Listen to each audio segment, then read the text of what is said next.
Hi friends, welcome to Knowledge Buddy. So I will tell you the solution for the problem if it does not show the install office option. So let's start. First, go to your office.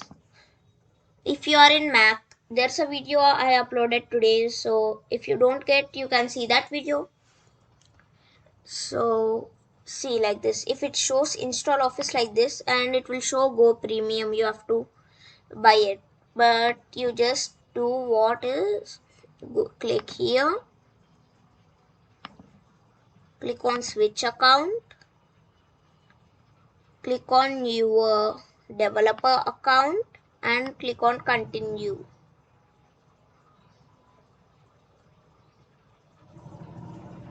So guys, my developer account has come. 1 minute guys, it's a bit laggy. So here it will show the install office.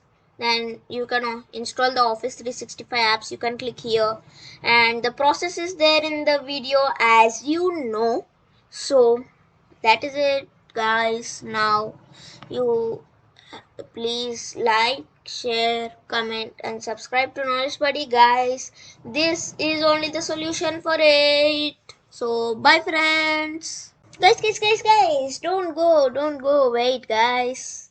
There's a last step. So again, after installing is over, downloading and installing of the all apps is over, you have to click on this again and switch account, and you have to again switch to your normal Microsoft account. Then all is done guys. You will get everything, you'll get the apps and everything guys. So that's it for this. So bye friends.